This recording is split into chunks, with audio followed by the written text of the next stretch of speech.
Hey there, welcome. Today, I'm going to be looking at my 1981 Coleco tabletop Pac-Man and my original Japanese version 1981 Tomy Puckman. I'll be comparing them side by side to see which one is better. And then I'll be opening them up to take a look and see what made these tabletop games from opposite sides of the world work. And I'll be giving them a little cleaning too, if they need it. Here is a little backstory of the Pac-Man tabletop game. Coleco released this game in 1981, producing about 1.5 million units in its first year. The screen is a VFD screen, or vacuum fluorescent display, meaning a very bright screen without needing back or front lighting. These screens do not have independently moving images. Instead, every place a character appears is a separate small tube that lights up. Motion is shown by tubes lighting up in succession. Now, it's time to take a look at this game in action. But before we turn it on, I'll point a few things out here. As you can see, there's two joysticks.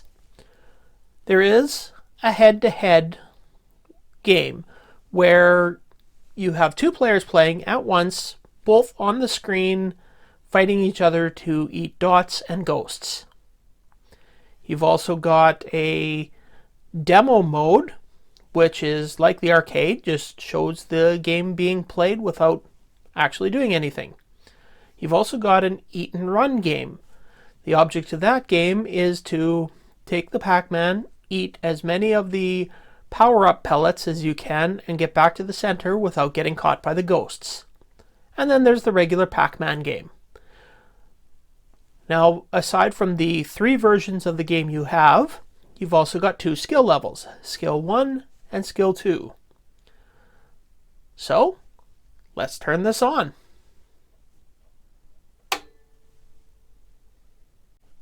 Now you have to choose which game you want to play. We'll put it in demo mode for right now. In this game, each space has different tubes that light up for the dots, the ghosts, and for Pac-Man. In fact, the ghosts are made up of an outline with the dot and Pac-Man lighting up inside of it.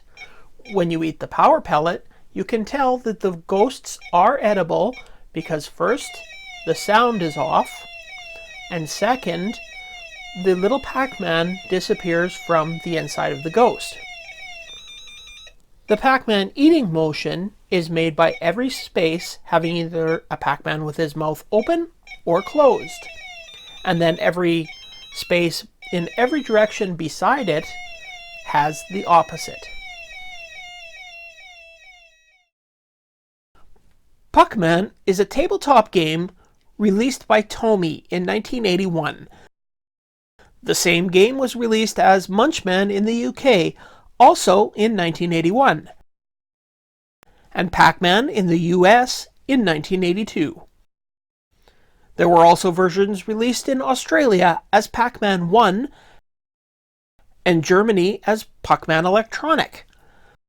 The Tomy Company has an interesting history with Pac-Man, as they were technically the inventors of the character, but not the video game.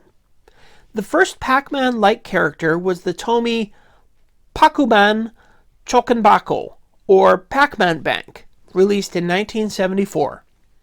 Before the video game by Namco was released in 1980, they also released a Pac-Man board game in 1976 and a Pac-Man water game in 1977.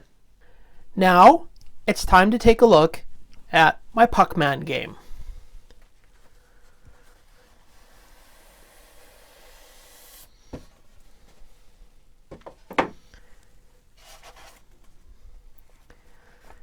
As you can see, the instructions are all in Japanese.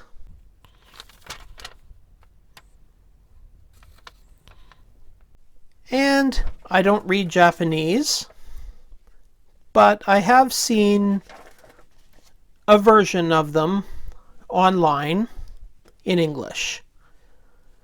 So here is the game.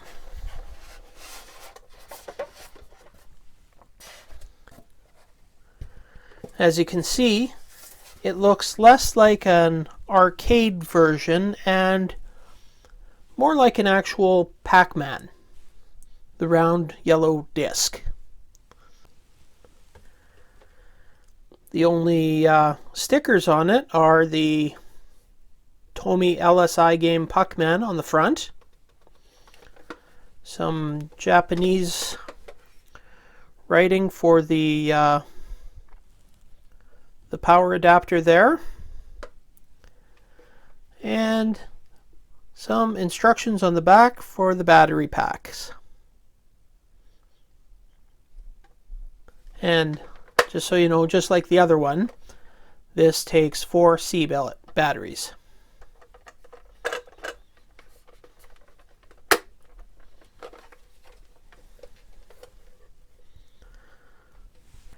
Now, as you can see, there are 2 settings for the game, amateur and professional, an on-off switch, and 4-way controls. So no joysticks like the Coleco version. So let's turn this on and look at it. In all of the listings that I've seen for this game, it says that it has a LCD or liquid crystal display screen. But to me, it looks a lot more like it has the VFD screen like the ColecoVision.